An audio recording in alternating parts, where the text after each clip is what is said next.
Shalom Bapak Ibu Saudara sekalian. Mari Bapak Ibu kita siapkan hati kita untuk datang menyembah Tuhan. Kita minta tuntunan daripada Roh Kudus. Kita buka hati kita untuk datang kepada Tuhan. Terima kasih Yesus, terima kasih. Setiap anugerah Tuhan yang sungguh luar biasa dalam setiap kehidupan kami. Pada hari ini Tuhan, kami anak-anak-Mu mau datang menyembah Engkau, membuka hati kami. Terima kasih Tuhan, terima kasih. Allah Roh Kudus penuhi kami. Allah Roh Kudus, amin. Penuhi kami Tuhan. Penuhi kami. Kami merindukan Engkau Tuhan. Ku rindu Kau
penuhi kami dengan hati yang terbuka.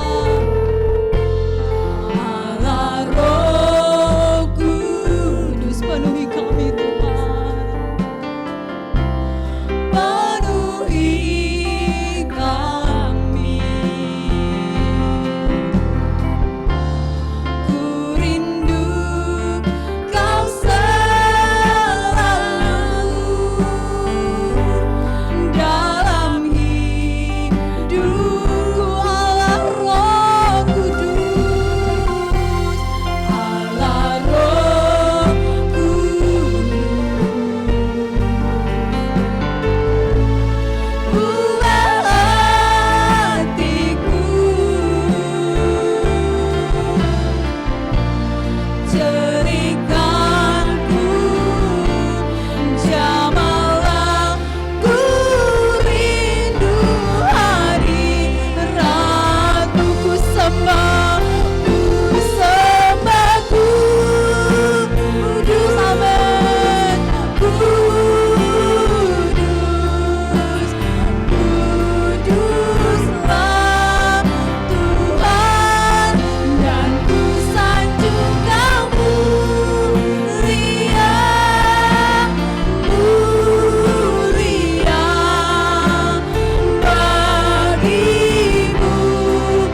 pada saat ini Tuhan kami rindu dan kami siap Tuhan untuk Roh-Mu memenuhi kami Yesus. Terima kasih Tuhan, terima kasih. Haleluya Yesus. Mari kita lebih lagi untuk datang kepada Tuhan. Kita katakan, Tuhan aku rindu, aku siap. Tuhan aku rindu. Amin. Kami siap Tuhan. Tuhan aku siap. Penuhi kami Tuhan. Penuhi aku dengan Roh-Mu. Ku rindu lawatan-Mu. Sekali lagi katakan, Tuhan aku rindu. Tuhan aku rindu. Biarlah ini menjadi pernyataan kita di hadapan Tuhan. Tuhan aku siap. Penuhi kami Tuhan. Penuhi aku dengan Roh-Mu.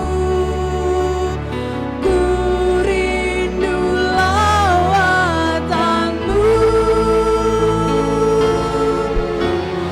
Ku rindukan Kau hadir di sini saat ini. Yesus, ku rindukan.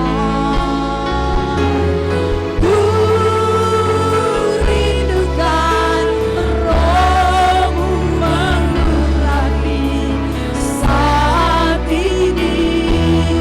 Tuhan, sekali lagi katakan, ku rindukan. Ku rindukan Kau hadir di sini saat ini. Yesus, kami rindu Engkau Tuhan. Ku rindukan Roh-Mu mengurapi saat ini. Tuhan, ku rindukan. Ku rindukan Kau hadir di sini. Amin. Saat ini. Yesus, ku rindukan. Ku rindukan Roh-Mu mengurapi saat ini. Saat ini. Saat ini. Tuhan, saat ini. Saat ini.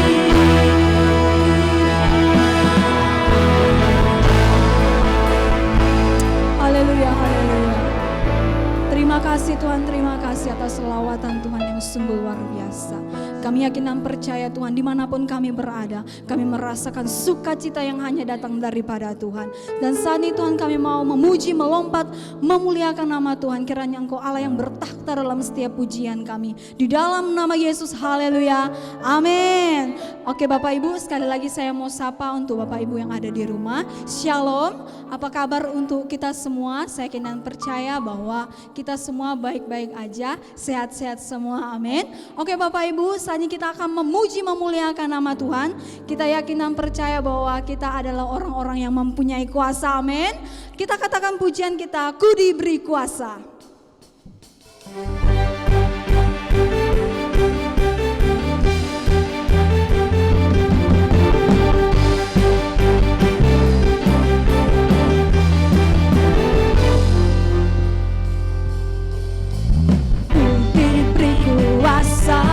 Dari Raja mulia menaklukkan musuh di bawah kakiku. Ku pakai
pemenang, lebih dari pemenang dalam segala perkara. Iblis telah dikalahkan, iblis telah dikalahkan oleh kuasa darahnya.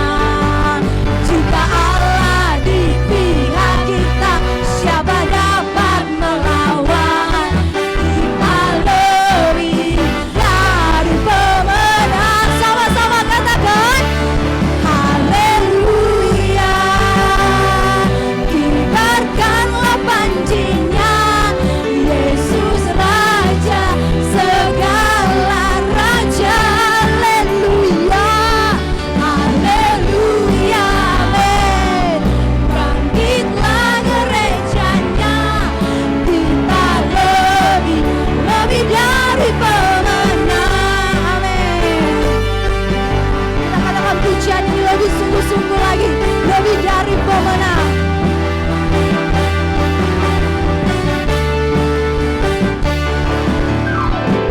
Lebih dari pemenang dalam segala perkara. Iblis telah dikalahkan, iblis telah dikalahkan oleh kuasa darahnya.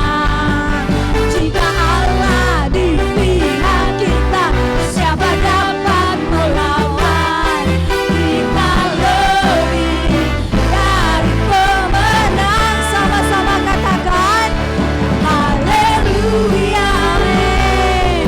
Kibarkanlah pancinya, Yesus Raja segala raja. Haleluya, haleluya.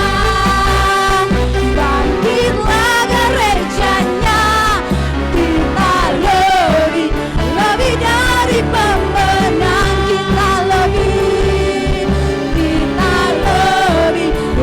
dari pemenang. Sekali lagi katakan kita lebih dari pemenang. Haleluya, haleluya. Kita masih mau memuji dan bersorak bagi nama Tuhan. Kita katakan pujian kita yang berkata, bangkit serukan nama Yesus. Amin.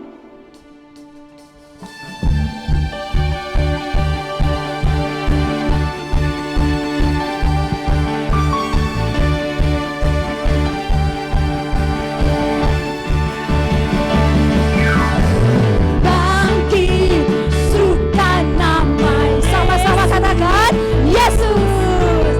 Maju, nyatakan kuasanya. Kita buat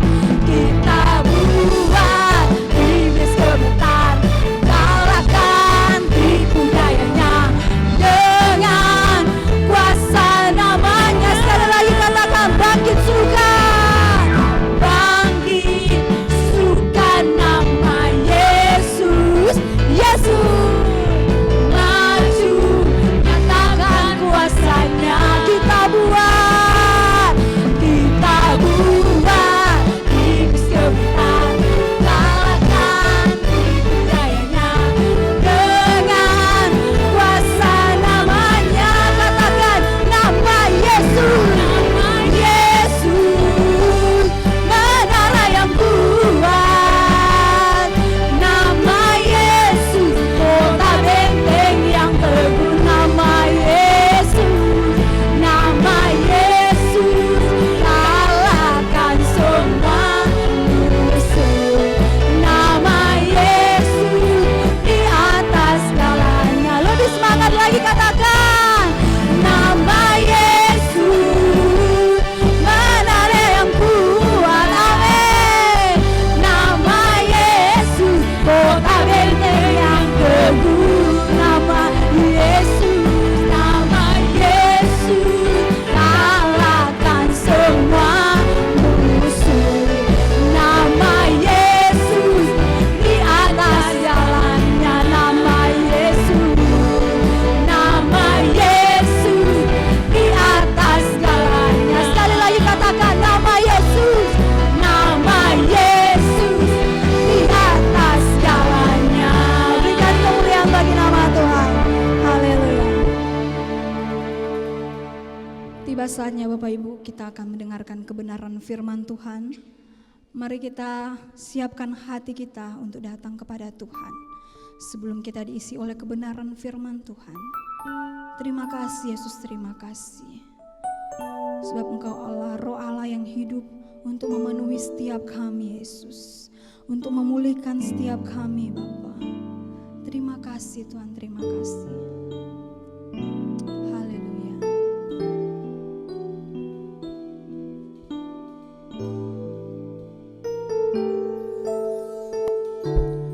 Roh Allah yang hidup penuhi Roh Allah yang hidup pulihkanku. Turunlah urapan ke atasku, membangkitkan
Bapa yang baik Tuhan, kami sangat mengucap syukur buat setiap anugerah Tuhan yang sungguh melimpah dalam kehidupan kami.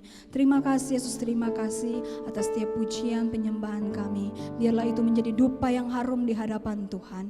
Dan saat ini Tuhan, kami mau mendengarkan setiap kebenaran firman Tuhan. Engkau penuhi kami ya Bapa, agar apa yang kami dengar ya Bapa, agar itu bisa kami lakukan dalam setiap kehidupan kami setiap hari. Berkati hamba-Mu ya Bapa, di dalam nama Yesus. Haleluya, amin.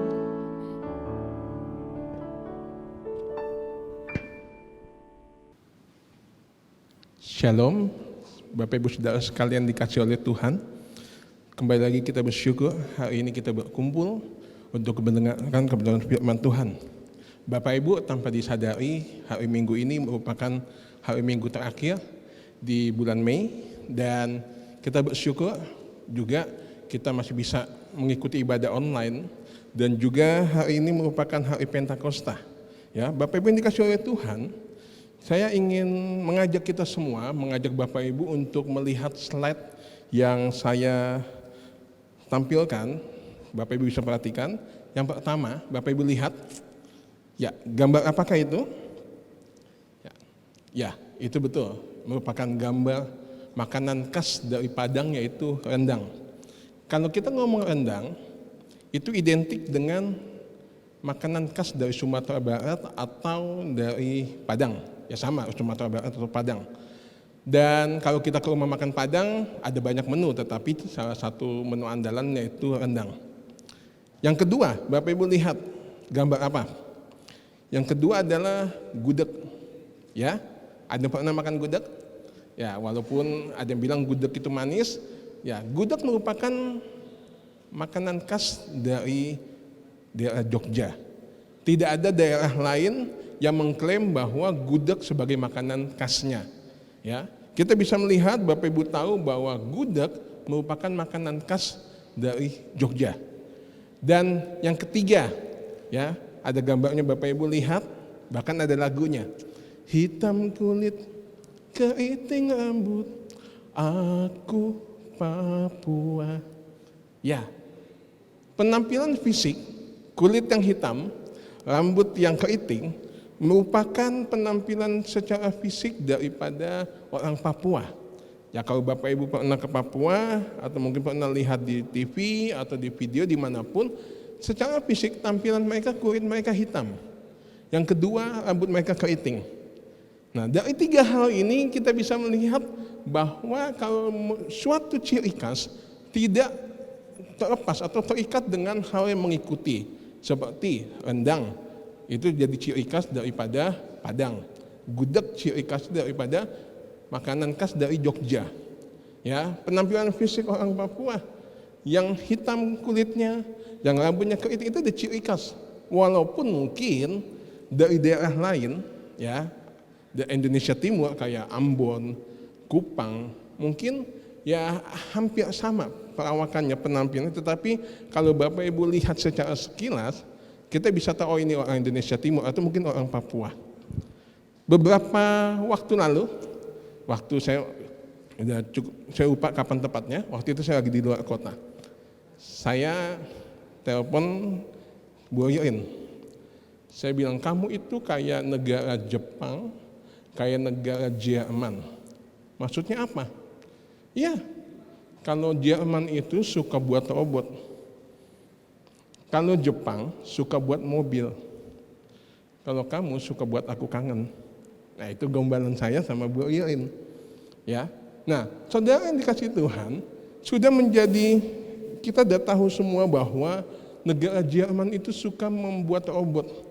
Bahkan saya mendengar dari salah satu teman yang saat ini sedang di Jerman, dia bilang gereja pun saat ini sudah memakai robot untuk pelayanan pastoral. Jadi mungkin seperti kalau misalnya ada jemaat yang sakit bisa dikunjungi atau ya dikunjungi dengan robot. Nah, yang berikutnya lagi, Jepang identik dengan suka membuat mobil. Makanya di Indonesia ada banyak mobil-mobil yang diciptakan dari keluaran negara Jepang. Ya, saudara bisa lihat. Dari semua contoh tadi kita bisa melihat bahwa ciri khas sebuah benda atau sebuah hal tidak terlepas daripada hal yang mengikutinya. Dan kita mau belajar pada hari ini kebenaran firman Tuhan dari Kisah Para Rasul pasal yang kedua ayat 41 sampai dengan 47. Kisah Para Rasul pasal yang kedua ayat 41 sampai dengan 47. Saya akan membacakan untuk Bapak Ibu Saudara sekalian. Judul perikopnya cara hidup jemaat yang pertama. Ayat 41. Orang yang menerima perkataannya itu memberi diri dibaptis, dan pada hari itu jumlah mereka bertambah kira-kira 3.000 jiwa. Mereka bertekun dalam pengajaran rasul-rasul dan dalam persekutuan, dan mereka selalu berkumpul untuk memecahkan roti dan berdoa. Ayat 43, maka ketakutanlah mereka semua, sedang rasul-rasul itu mengadakan banyak mujizat dan tanda. Dan semua orang yang telah menjadi percaya tetap bersatu, dan segala kepunyaan mereka adalah kepunyaan bersama. Ayat 45, dan selalu ada dari mereka yang menjual harta miliknya, lalu membagi-bagikannya kepada semua orang sesuai dengan keperluan masing-masing. Dengan bertekun dan dengan sehati, mereka berkumpul tiap-tiap hari dalam bait Allah. Mereka memecahkan roti di rumah mereka masing-masing secara bergilir, dan makan bersama-sama dengan gembira dan dengan tulus hati sambil memuji Allah. Dan mereka disukai semua orang, dan setiap hari Tuhan menambah jumlah mereka dengan orang yang diselamatkan. Berbahagialah bagi kita semua yang membaca, merenungkan, dan melakukan firman Tuhan dalam kehidupan kita sehari-hari. Bapak Ibu yang dikasihi oleh Tuhan, kita baru saja membaca teks ya Kisah Para Rasul 2 ayat 41 sampai dengan 47. Kalau kita membaca teks ini, membaca perikop ini, kita tidak bisa mengabaikan bagian-bagian sebelumnya. Ya, saya ingin menjelaskan sedikit, kita mundur sedikit, di mana Bapak Ibu yang dikasihi oleh Tuhan, ketika Tuhan Yesus pada saat dia bangkit, Yesus menampakkan diri beberapa kali kepada para murid. Yesus menampakkan diri beberapa kali kepada para murid, dan pada endingnya di hari ke-40 Yesus naik ke surga. Ketika Yesus naik ke surga, saya mengutip seperti khotbah yang disampaikan Bu Nomi waktu ibadah kenaikan. Ketika Yesus naik ke surga, murid-murid berada dalam masa penantian. Penantian kapan mungkin Yesus datang juga. Karena bicara kenaikan Tuhan, ada juga bicara tentang eskatologi kedatangannya. Tetapi pada saat itu para murid sedang menanti-nanti atau dalam masa penantian. Dan singkatnya di dalam hari yang ke-10 mereka sedang berdoa, mereka sedang berkumpul di loteng Yerusalem. Roh Kudus turun dalam hidup mereka, dalam diri mereka, dalam bentuk seperti lidah api. Mereka berbahasa roh, mereka berbahasa yang tidak mereka pahami. Dan yang sangat unik adalah ada orang-orang di luar kumpulan mereka yang menganggap bahwa mereka itu, murid-murid ini mabuk karena anggur manis. Orang-orang di luar selain daripada murid menganggap bahwa murid-murid ini bisa ngomong dengan hebat, bisa bicara bahasa-bahasa yang lain karena mereka mabuk. Bapak Ibu, kalau orang mabuk, biasanya dia nggak sadar dengan apa yang dia lakukan. Pada tahun lalu, saya dengan beberapa mahasiswa waktu pelayanan ke Jayapura, kami waktu itu sedang mau pergi pelayanan ke satu gereja. Karena gerejanya letaknya masuk ke dalam gang, ya, jadi kami naik mobil dijemput, dan kami ketika masuk gang udah mau nyampe gereja, tiba-tiba mobil kami berhenti. Kenapa? Mobil kami berhenti karena ada orang mabuk. Biasa ada pace mabuk, jalannya miring-miring, wah miring-miring mabuk. Orang mabuk itu jalannya miring, nggak sadar apa yang dia lakukan. Dia ngamuk-ngamuk lah, dia marah-marah nggak jelas. Bahkan sampai ada orang yang mau kayak mau tangkap dia supaya nggak mengganggu masyarakat, orang itu nggak dipukulin. Singkat ceritanya ya 2-5 menit kami menunggu, akhirnya tuh orang mabuk datang ke mobil kami. Wah, kami udah takut, jangan-jangan mobil ini dipukul atau apa. Ternyata dia tanya, mau kemana? Lalu teman kami yang bawa mobil ini bilang, kami mau ke gereja, ini ada Pak Pendeta mau khotbah. Oh, yang tadinya pemuda ini yang tadi awalnya mabuk, tiba-tiba dia kayak sadar. Dia bilang, mau ke gereja? Oh, Pak Pendeta? Iya. Oke, silakan lewat. Akhirnya mobil kami lewat, kami bisa sampai di gereja yang kami tuju. Tapi yang lucunya ketika mobil kami lewat, saya tengok ke belakang, orang yang tadi mabuk waktu lihat kami mau ke gereja dia kelihatan sadar, kembali lagi jalannya miring-miring, ngomel-ngomel, nggak karuan. Saudara yang dikasih oleh Tuhan, ketika seseorang mabuk, dia tidak sadar dengan apa yang dia lakukan. Dan ketika murid-murid dipenuhi oleh bahasa roh, dipenuhi oleh Roh Kudus, mereka berbahasa roh, mereka dikira orang lain mabuk karena anggur manis. Oleh karena itu, pada saat itu Petrus berkhotbah. Setelah itu Petrus berkhotbah ke orang banyak, dia menyampaikan bahwa apa yang terjadi, peristiwa yang terjadi di loteng Yerusalem itu bukan karena mabuk, bukan karena anggur manis, bukan, tetapi karena pekerjaan Roh Kudus di tengah-tengah para murid. Pada saat itu Petrus menyampaikan khotbah dengan pertolongan Roh Kudus, dan Alkitab mencatat bahwa 3.000 jiwa memberi diri dibaptis. 3.000 jiwa, 3.000 orang bertobat. Bapak Ibu ingat, dasar Alkitab ada yang mengatakan bahwa bila 1 jiwa diselamatkan, surga bersukacita. Tetapi pada saat itu ada 3.000 jiwa yang bertobat. Saya bisa membayangkan bahwa surga bukan hanya bersukacita, mungkin bisa seperti terjadi gempa yang karena kebahagiaan begitu besar atas pertobatan massa yang terjadi. Saudara yang dikasih oleh Tuhan, 3.000 jiwa, 3.000 orang memberi diri dibaptis.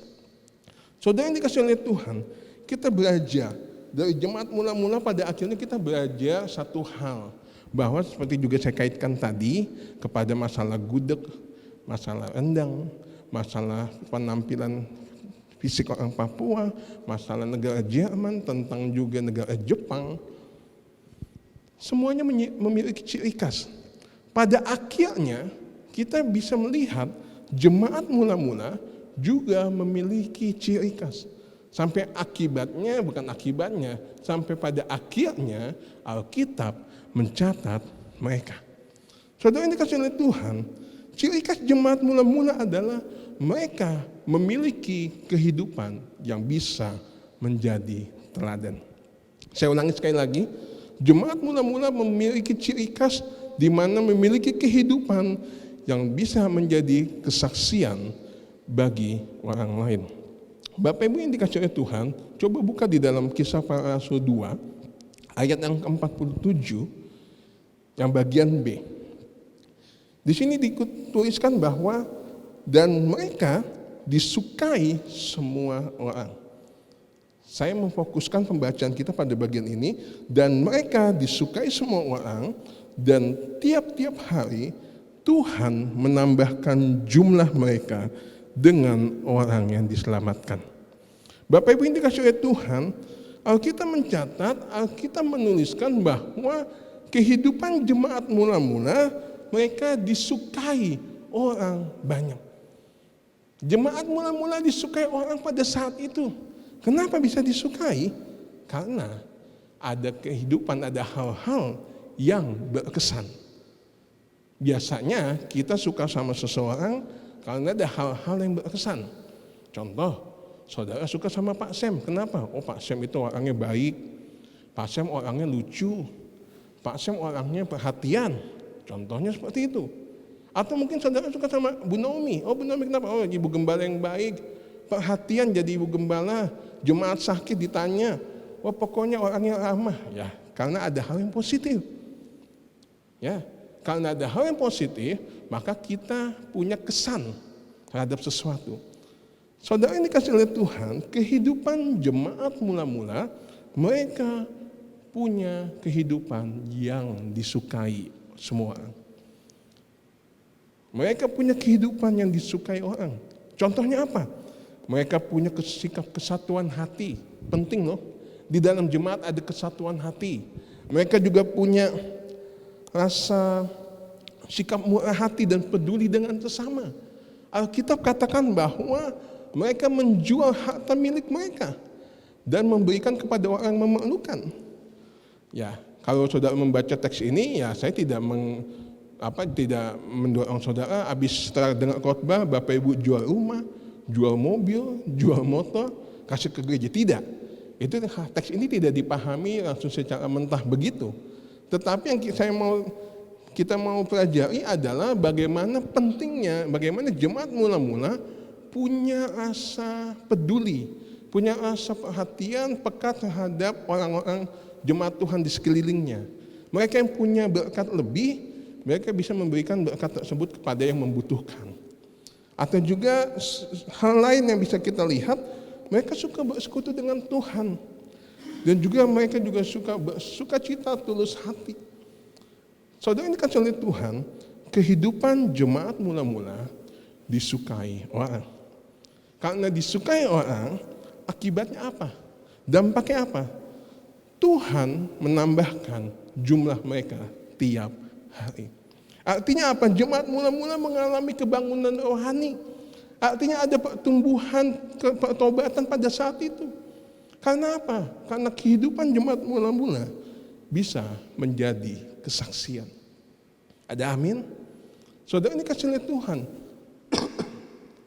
Penting bagi kita semua bahwa kita melihat karena kehidupan jemaat mula-mula yang berkesan, karena kehidupan jemaat mula-mula yang memberikan kesan yang baik, akibatnya orang yang belum percaya Tuhan, mereka ikut percaya Tuhan. Kita belajar bahwa karena adanya kehidupan yang berkesan, akibatnya adalah terjadi kebangunan rohani, terjadi pertobatan. Jadi artinya pertobatan tidak hanya ketika Petrus khotbah 3.000 orang bertobat, tetapi 3.000 orang yang bertobat ini juga memberi kesaksian hidup mereka sehingga ada orang di luar kelompok ini yang juga bertobat. Saudara, ini kasih oleh Tuhan. Kehidupan jemaat mula-mula ini seperti layaknya sebuah testa dalam sebuah produk kalau kita mau beli. Ya, biasanya testa itu seperti representatif atau perwakilan, gambaran seperti apa produk yang kita mau beli. Atau juga tester itu gunanya untuk meyakinkan orang jadi beli atau enggak. Suatu ketika, waktu saya lupa bulan Februari atau bulan Maret, waktu itu saya dan beberapa mahasiswa kami mau mission trip ke Sulawesi Tengah. Dan kami mencari dana dengan menjual keripik singkong pedas dan kue bawang. Mungkin beberapa bapak ibu ada yang membeli. Udah ada yang pernah beli ya. Dan waktu itu pada bulan Maret diadakan seminar di Batam Center di M2. Saya lihat otak dagang saya mulai jalan. Wah, ini kesempatan. Kita jual di sana, banyak orang datang pasti laku. Akhirnya saya siapkan awalnya itu 10 kilo. Walaupun pada akhirnya kemungkinan total habis laku itu hampir 14 kilo. Nah, ketika 10 kilo awal kami bawa, saya bingung, laku enggak? Akhirnya ada mahasiswa yang kasih saran, Pak, pakai tester Pak. Oh iya juga, kami buat tester. Keripik singkong kami taruh satu tempat sendiri, kue bawang kami taruh satu tempat sendiri. Ketika acara berlangsung, lalu waktu itu makan siang, mulailah mahasiswa tim saya, waktu itu juga mahasiswa yang lain membantu mereka jualan. Ketika mereka jualan, awalnya ditawar orang enggak mau karena kenyang, ya maklum habis makan. Pada kenyang semua. Tetapi ketika bilang, Bu, ini ada testernya, coba dulu Bu, pasti enak, dijamin, pasti enak. Akhirnya apa yang terjadi? Ketika dicoba, satu ibu nyoba, wih enak ya, saya mau deh kalau gitu beli. Akhirnya ibu itu pesan 2. Lalu ibu yang lain, enak ya, iya enak, pesan lagi. Akhirnya ada lagi ibu yang ini, enak ya pesan. Akhirnya dari mulut ke mulut. Pada pesan-pesan dan yang ada juga ada satu ibu yang mungkin pernah beli keripik kami sebelumnya, bukan waktu acara itu, dia bilang, saya pernah beli keripik itu loh, dan memang enak, dijamin enak, pasti enak itu. Kalian belilah. Ya karena ada kesaksian kayak begitu, akhirnya orang-orang pada beli. Apa yang terjadi? Dalam waktu nggak sampai setengah jam, 15 menit, ludes 7-8 kilo habis. Orang-orang pada beli hanya karena apa? Dari mulut ke mulut, sini bilang enak, sini bilang enak, sini bilang enak, lalu ada yang coba, iya enak nih. Kehidupan jemaat mula-mula juga seperti itu, mereka testa. Bagi orang yang belum percaya Tuhan, saudara yang dikasih oleh Tuhan, ya saya biasanya kalau misalnya tiap bulan saya sama Bu Rioin belanja keperluan bulanan. Saya suka ganti-ganti parfum, biasanya saya ganti model, bukan modelnya, aromanya sebulan atau 2 bulan sekali supaya nggak bosan. Ketika saya mau ganti, selalu saya coba, parfum ini baunya terlalu menyengat, ini terlalu lembut, ini terlalu baunya nggak pas. Saya coba satu-satu sampai menemukan yang pas yang mana. Jangan sampai kan, waktu saya coba di toko, baunya bau bunga, pas sampai di rumah dicium pakai baunya bau bangkai, kan nggak mungkin.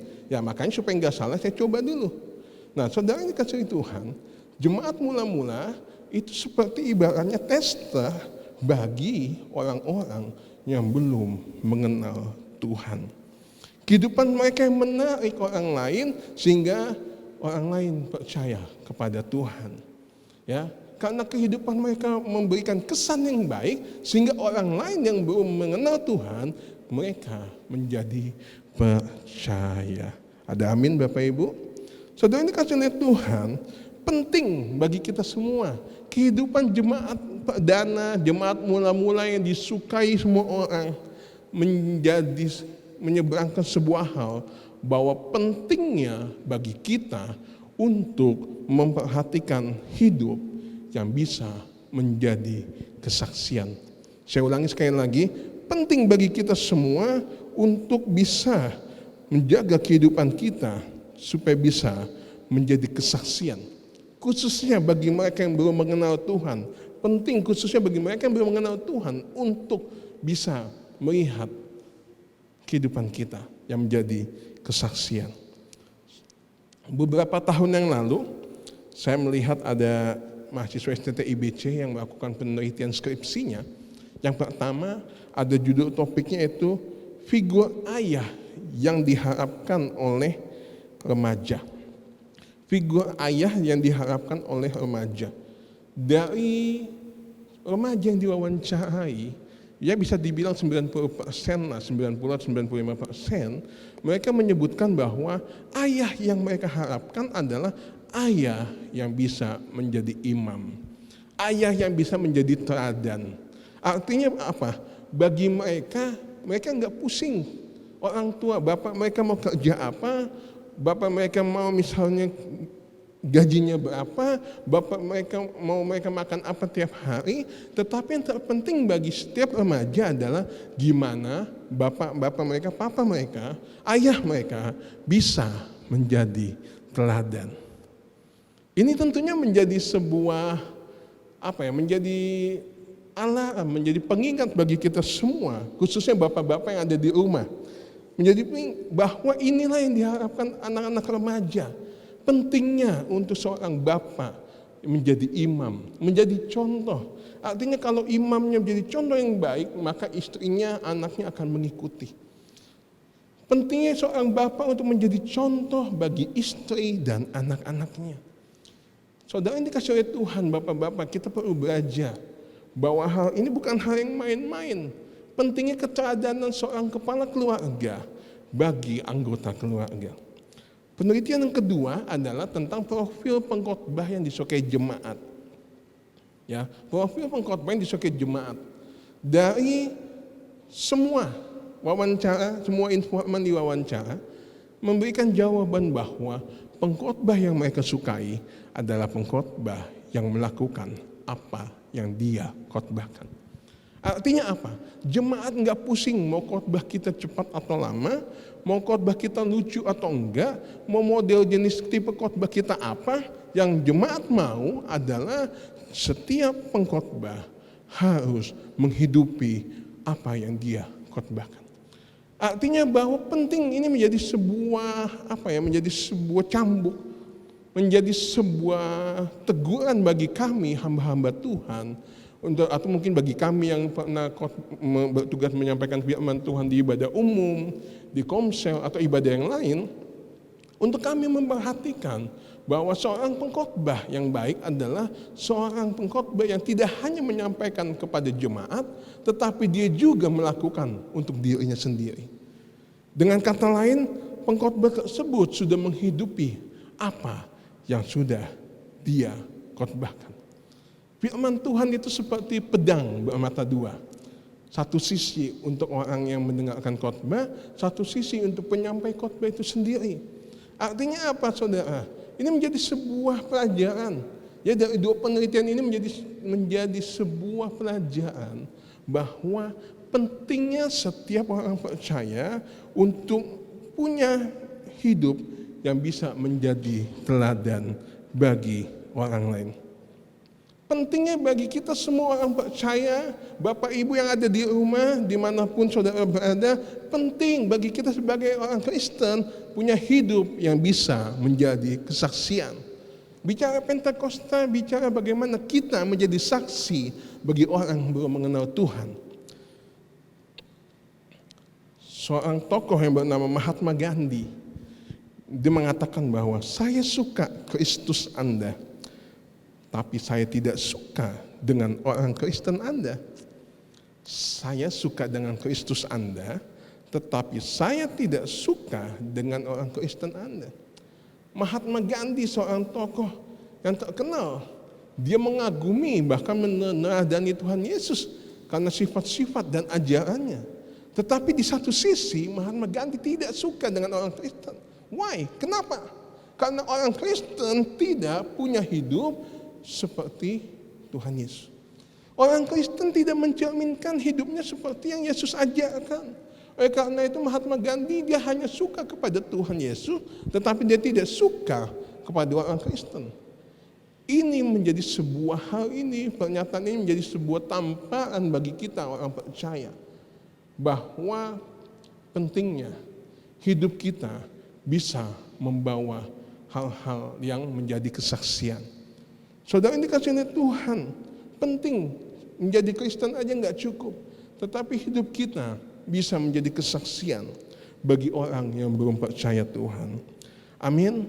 Saudara yang terkasih, hidup kita itu, kita sebagai orang percaya, kita seperti duplikatnya Yesus. Duplikat.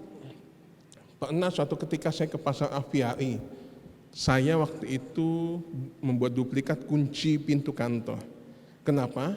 Karena kunci waktu itu hanya ada 3, sedangkan ada beberapa staf yang perlu supaya memudahkan kalau akses mau masuk kantor, mau ke kantor. Akhirnya diduplikat. Ketika kunci itu diduplikat, saya lihat yang asli dengan yang duplikatnya sama persis. Karena sama persis itulah, makanya duplikatnya juga bisa membuka pintu. Ya, sama.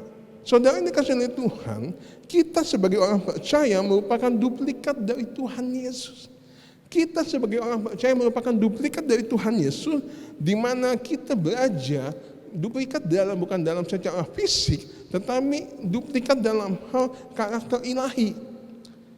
Ada sebuah kisah anak remaja, dia baru naik kelas dan dia dapat juara. Dia bilang sama bapaknya, "Pak, aku naik kelas loh, aku juara loh. Boleh dong aku boleh minta hadiah enggak? Aku minta motor dong, Pak, kan aku udah bisa bawa motor."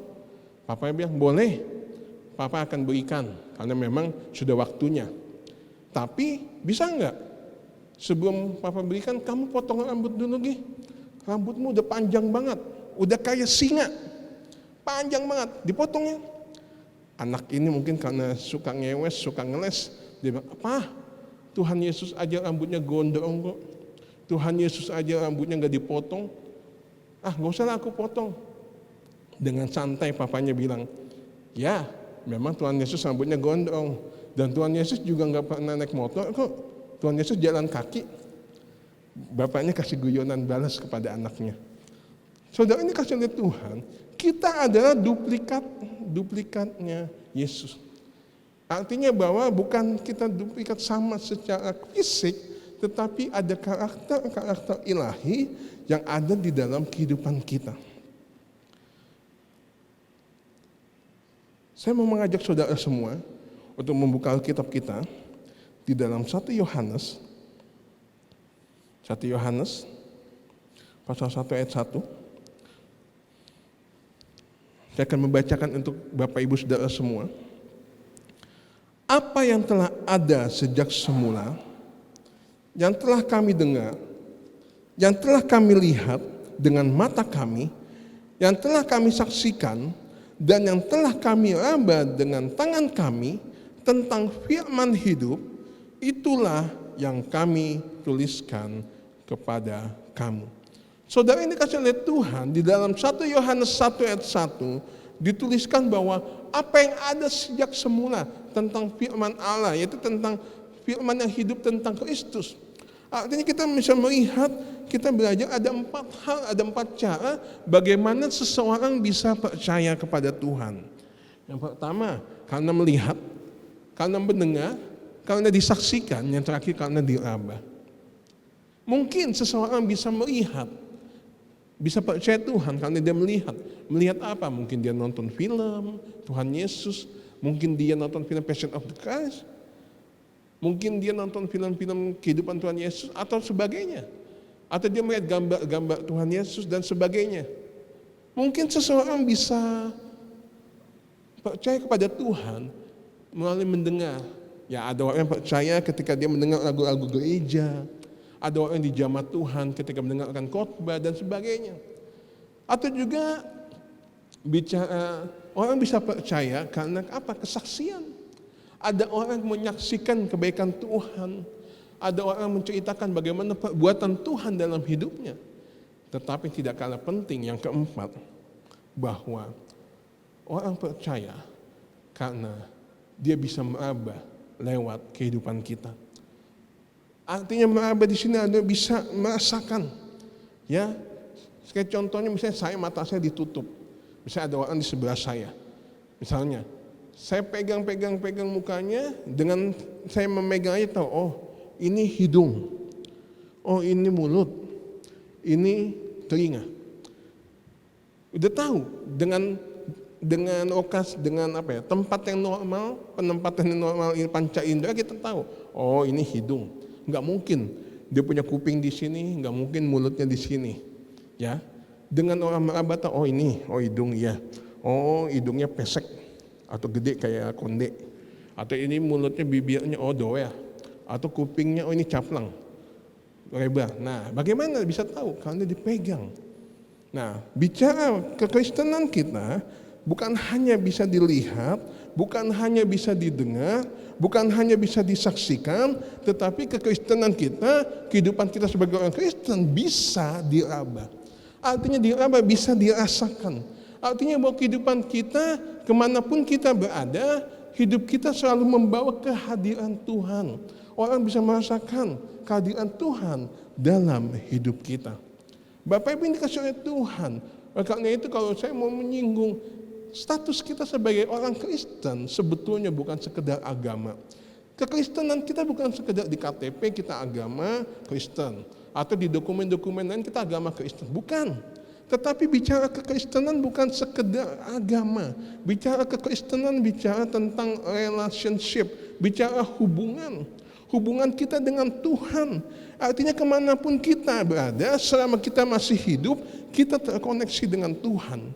Kita sebagai ciptaan, Allah sebagai pencipta, terkoneksi hubungan. Artinya apa? Kemanapun kita pergi, dengan siapapun kita berada, dimanapun kita berada, kita akan membawa kehadiran Tuhan. Amin, Bapak Ibu. Dimanapun Bapak Ibu mungkin di tempat pekerjaan, di rumah dengan tetangga, di sekolah, ya mungkin sekarang sedang tidak sekolah ya, tetapi nanti dalam kehidupan normal, dimanapun kita berada, kita harus membawa kehadiran Tuhan. Oleh karena itu saya bilang tadi, saya katakan, kekristenan kita bicara bukan sekedar agama, tetapi bicara hubungan kita dengan Tuhan. Saudara yang terkasih di dalam Yesus Kristus, saya akan mengajak saudara juga di dalam Yakobus pasal yang keempat ayat 14. Di sini dikatakan bahwa hidup kita seperti uap yang sebentar saja kelihatan lalu lenyap. Bapak Ibu tahu uap? Ibu-ibu yang suka masak ya, biasanya kalau masak ada kayak asap atau uap yang ngepul begitu ya. Nah, uap itu nggak akan lama. Beberapa waktu lalu, minggu lalu kurang lebih, Bu Ririn buat sup babi. Wah, sup B2. Walaupun sebetulnya saya nggak terlalu suka dengan daging babi. Ya mungkin Bapak Ibu aneh, Pak Diki orang gemuk suka makan tetapi nggak suka daging babi. Memang saya nggak terlalu suka. Tetapi waktu itu ketika Bu Ririn masak, ya Bu Ririn masak waktu itu, dia buka tutup panci, wah langsung uapnya keluar, wih banyak sekali. Dan mengeluarkan aroma yang harum. Yang tadinya saya nggak suka, saya cium, enak sekali. Tapi tetap saya tidak makan, memang saya tidak terlalu suka dengan daging babi. Dan saudara, apa yang terjadi? Ketika saya lihat uap itu, wah banyak sekali. Dalam hitungan ya beberapa detik lah, uap itu hilang. Uapnya hilang. Ya itu yang dikatakan oleh Alkitab, bahwa hidup kita sementara, hidup kita seperti uap, kelihatan sekarang, beberapa saat kemudian hilang. Tetapi kita belajar, ya dalam hidup kita yang sementara, dalam hidup kita yang sementara sebentar aja, ya mungkin kita cuma singgah di dunia ini. Kiranya hidup kita bisa menjadi kesaksian bagi orang banyak. Amin. Bapak Ibu yang dikasih oleh Tuhan, Pentakosta pada hari ini mengingatkan kita bahwa pentingnya hidup kita untuk menjadi kesaksian bagi orang banyak. Oleh karena itu, Pentakosta ketika hidup menjadi sebuah kesaksian. Saat ini Bapak Ibu yang dikasih oleh Tuhan, kita belajar, minta tolong sama Tuhan, minta Roh Kudus beri saudara kemampuan, minta tolong bagaimana caranya supaya saudara bisa menjadi saksi Tuhan. Minta tolong kepada Tuhan, doa, Tuhan saya pengen menjadi saksimu. Dan jemaat mula-mula, kehidupan mereka disukai orang. Kehidupan mereka menjadi kesaksian. Dari kehidupan mereka, banyak orang diselamatkan. Kiranya firman Tuhan ini mengingatkan kita semua. Pada hari ini, peristiwa Pentakosta yang kita peringati, menjadi momentum yang tepat untuk kita semakin giat untuk menjadi saksi Tuhan. Kiranya Tuhan menolong kita semua untuk melakukan firman Tuhan ini dalam kehidupan kita sehari-hari. Terima kasih, Tuhan Yesus memberkati. Ya Bapak Ibu, kita sudah mendengarkan kebenaran firman Tuhan. Kita akan menyanyikan pujian, hidup ini adalah kesempatan, sebagai bentuk refleksi kita atas firman Tuhan yang sudah kita dengarkan.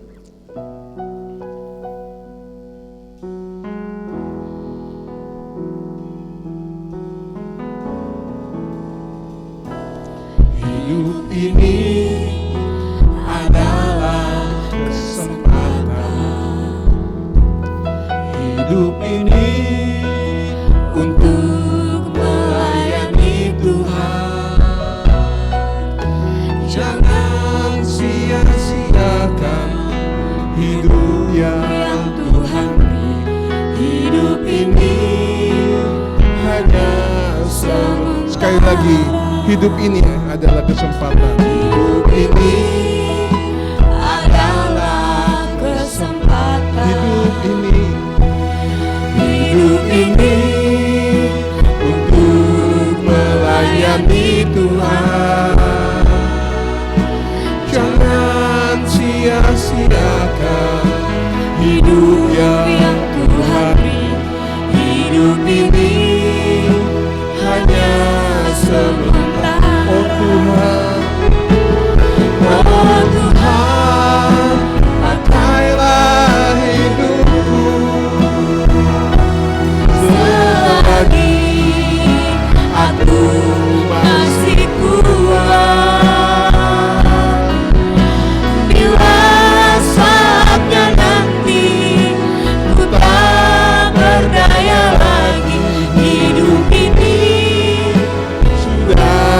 jadi Oh Tuhan, berkat. pakailah hidupku.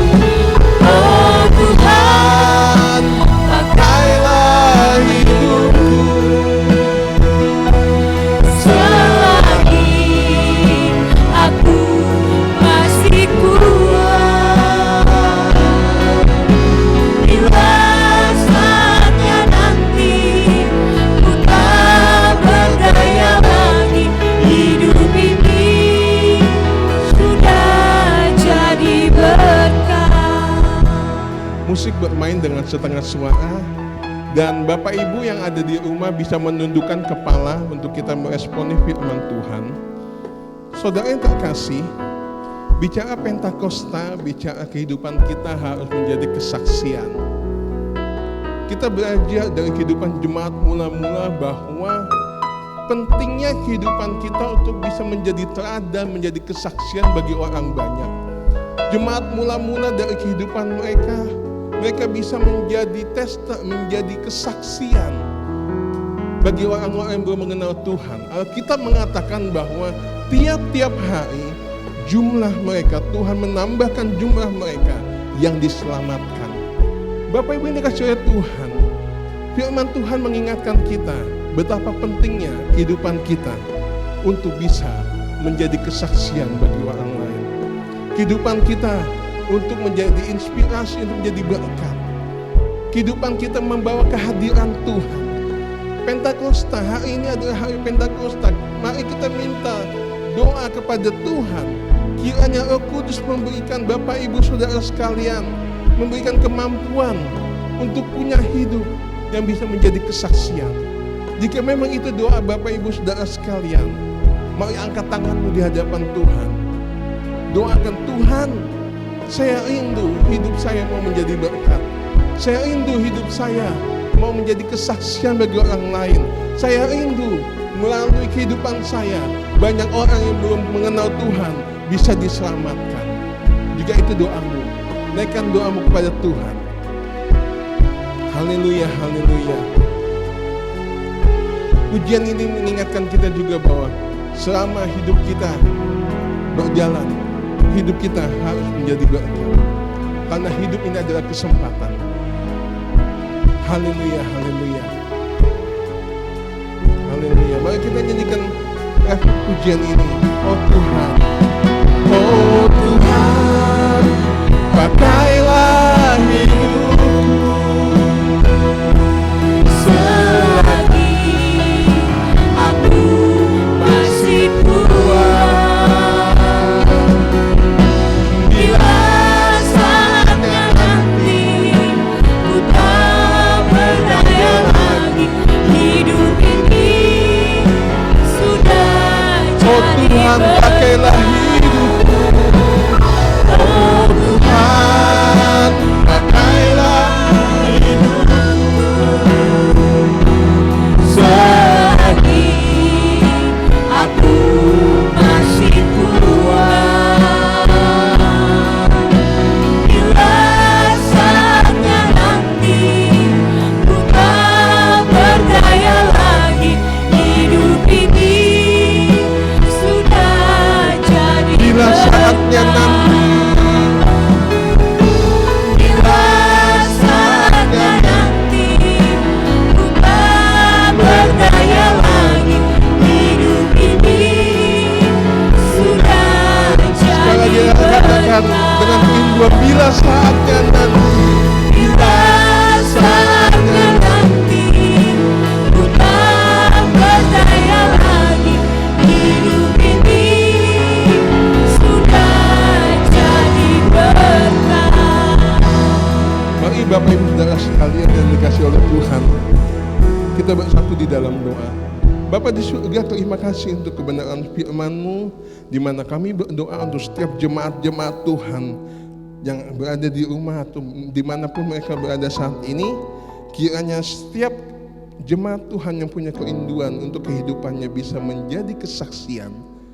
Tuhan menolong setiap pribadi lepas pribadi, supaya dengan pertolongan Tuhan, hidup kami bisa menjadi kesaksian bagi orang-orang yang belum mengenal Tuhan.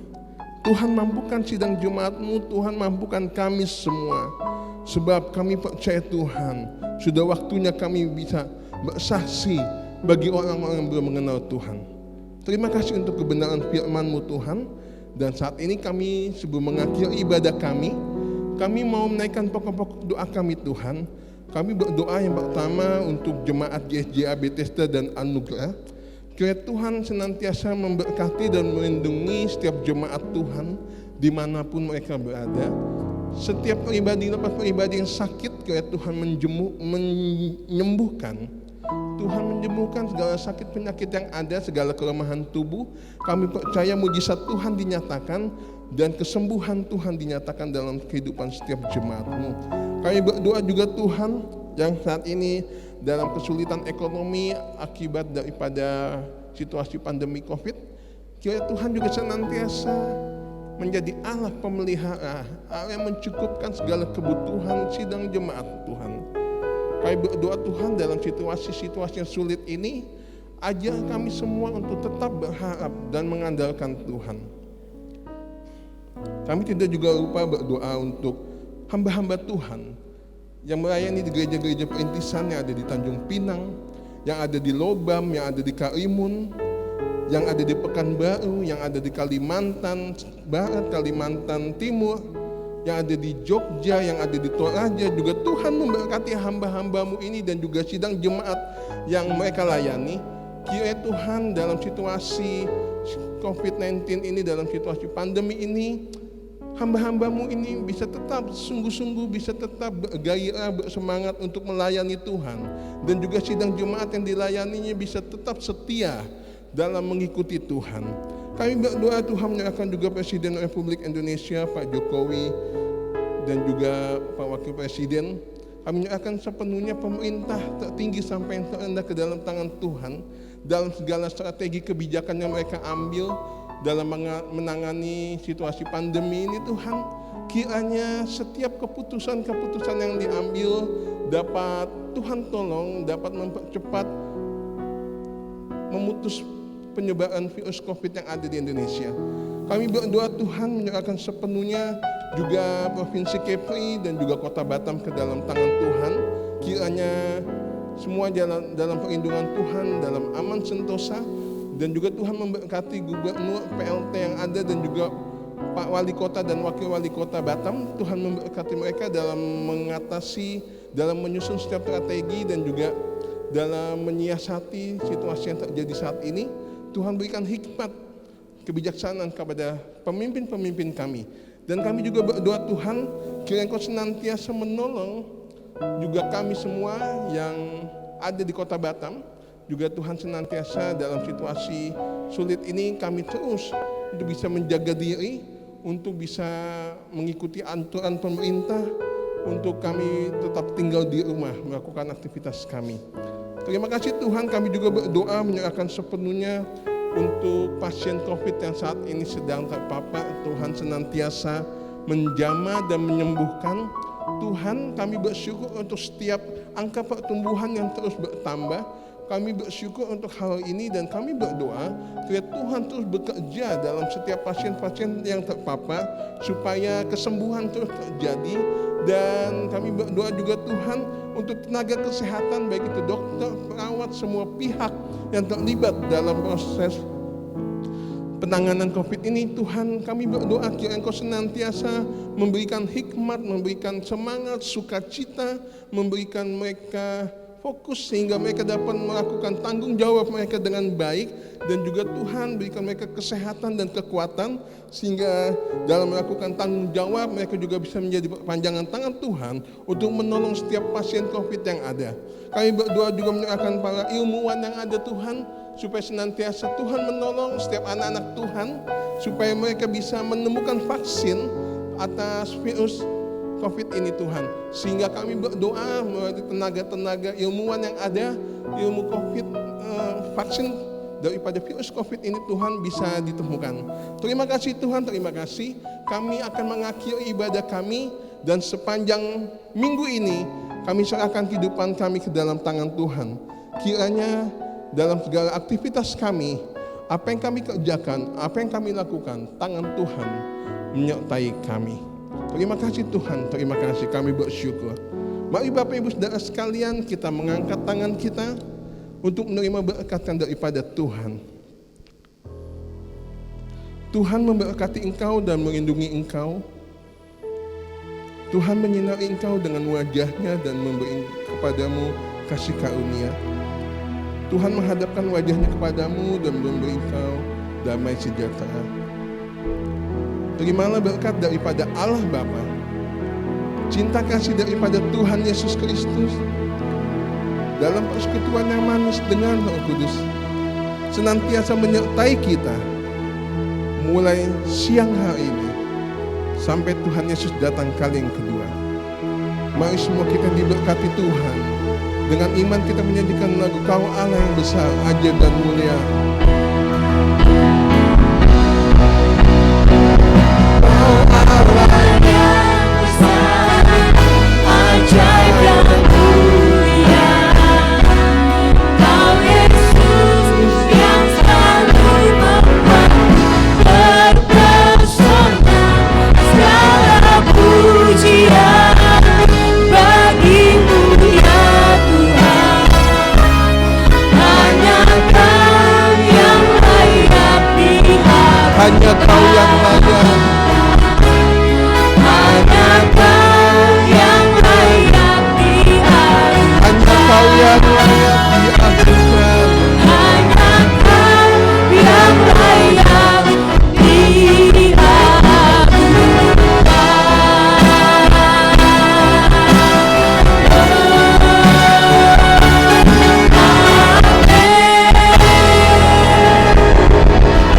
Selamat hari Minggu, Tuhan Yesus memberkati.